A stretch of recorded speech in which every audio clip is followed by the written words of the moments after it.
I'm glad I looked at the forecast because they could have gotten shredded to pieces.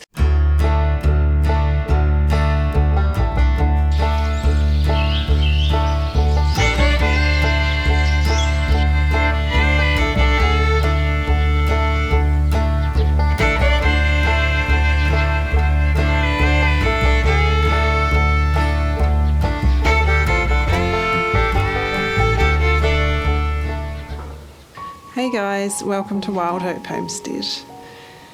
Well, we're all recovering around here. We all got COVID, unfortunately, around the same time as we did last year. But at least this time, nobody had COVID for Mother's Day, so that was nice.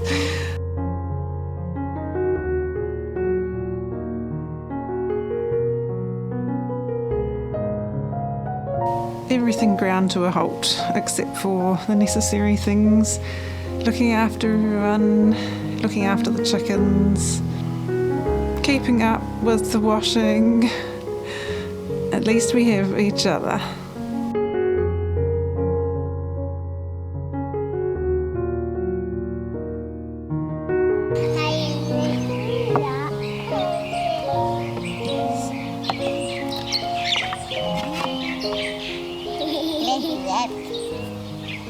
Daddy, these are spiders in the sun. And you try kangaroos. I wish the tailgate could go down on my Ford Ranger. And then he could dump his hostage in the back. Bang!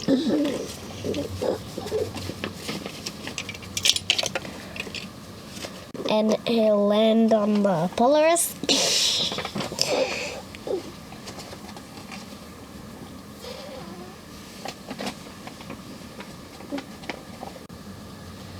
Does he need a lift on the Polaris?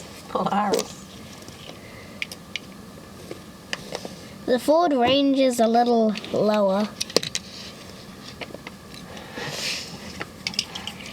But the lowest thing I've got is a police car.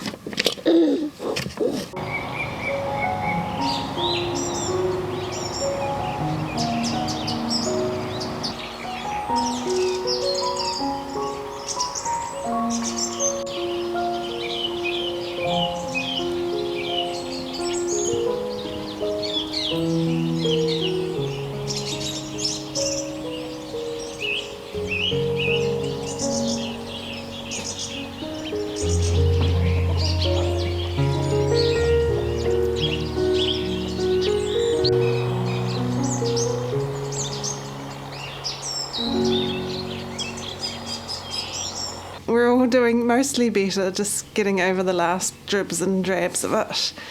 And been slowly getting back on top of things, slowly, mostly food things. Getting some cornbread made, making meals that last more than one day. At least we're both able, Steve and I were both able to help do meals and bits and pieces, so we got through all right and had some things in the freezer too, so that's always handy.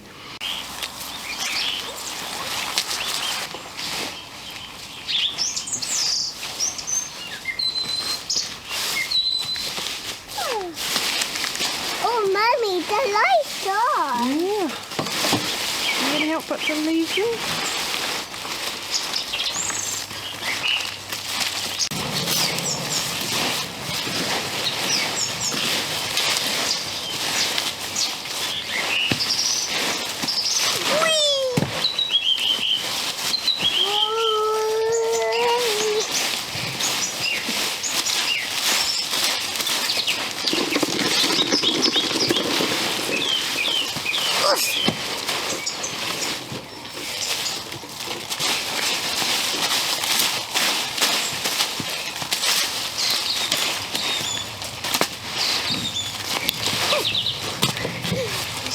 We had a very stormy day here yesterday, the stormiest we've had since Cyclone Gabriel last year, with rather high winds and rain, squally, thunderstorms, thunder and lightning, some hail, yeah, it was some pretty intense bursts of weather there, and we lost power, but only for a little while, so it wasn't too bad. Some people lost power for some hours, so we were okay.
I was thinking about taking the row covers off the brassicas out the front because they're just about busting, they're pushing out at the sides because they're getting so big, and I think the white butterflies are gone now, what with the wet and cold weather, so they should be alright. I was thinking about taking them off for yesterday, and I'm glad I looked at the forecast because they could have gotten shredded to pieces, so maybe I'll get those done this morning and get those off and see how everything looks, and then I can get in there and weed them. Thankfully we didn't have any damage, I don't think. Nothing, not that I've been out much, but I don't think any trees got broken.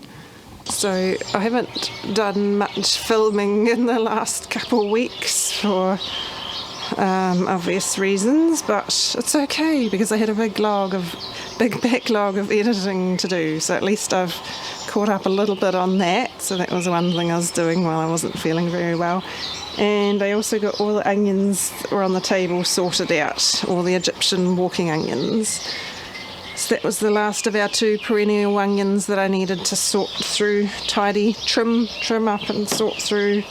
So thankfully I got those all off the table before the squally weather yesterday, because everything on the deck got wet. I had to actually bring my containers of onions inside because the rain was just flying everywhere. So I've still got the potato onions sitting here. I need to find, these ones are ones for using for cooking. I've taken out the ones I want to plant for the coming season.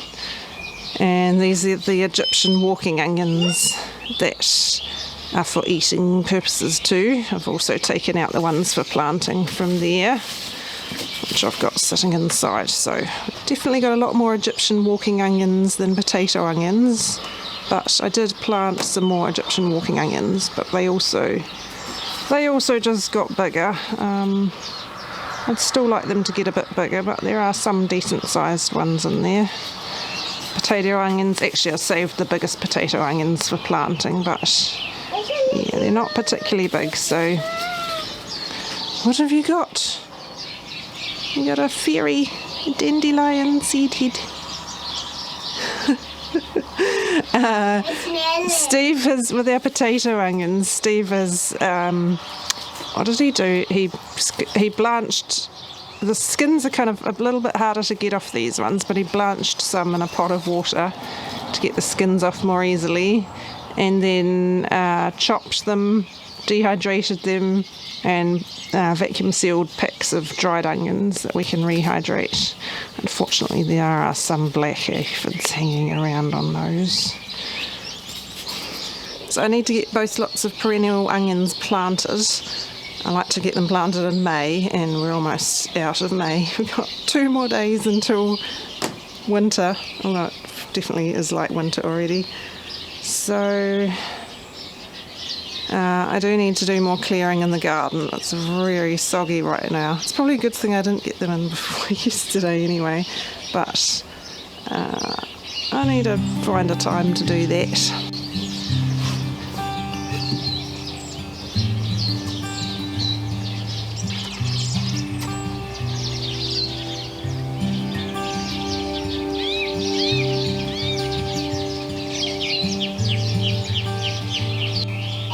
Get the spider web. Okay?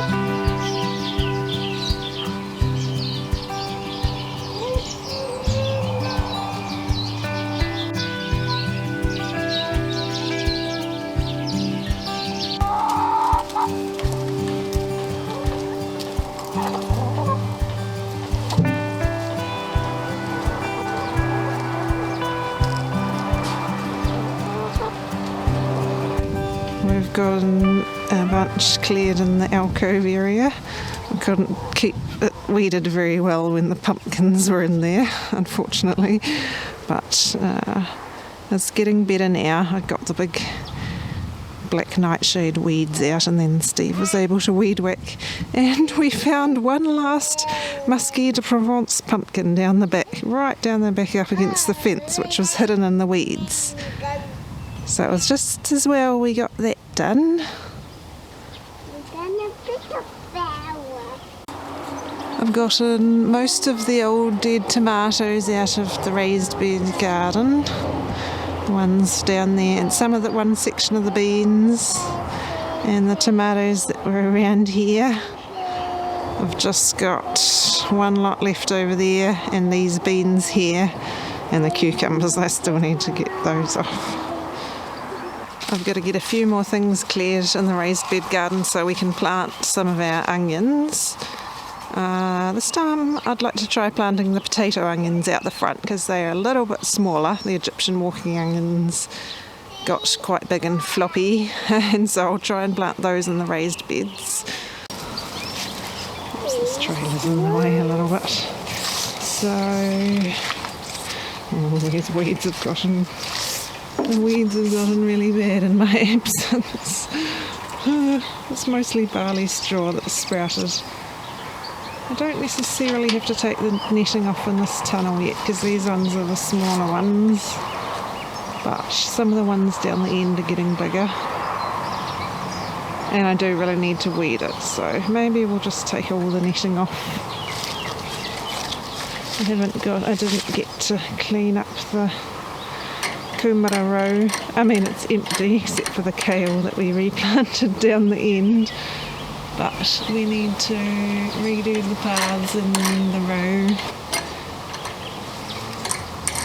These ones, as you can see, are trying to bust out of the netting, so this needs to come off.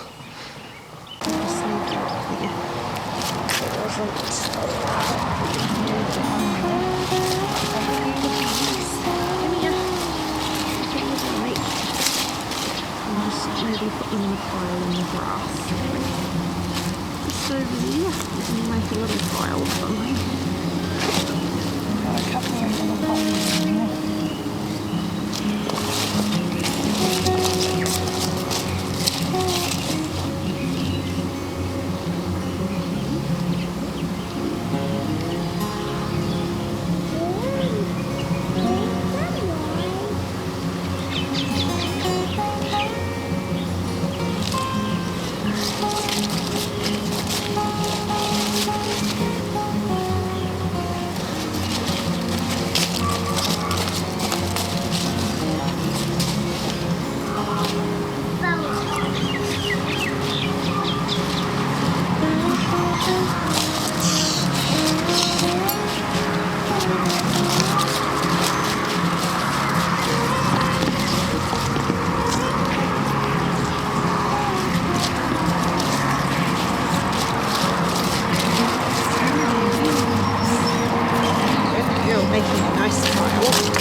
Scarlet, put them in a pile so we don't lose them.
no, that was from the other side.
Well, they ought to be a lot happier now. At least it wasn't too bad down this end, but what the cauliflowers do need a bit more space usually than broccolis. They are absolutely gunning for it. Some of them are a little bit squished, but that should help them have a bit more space. And I'll have to do a weeding session in here later.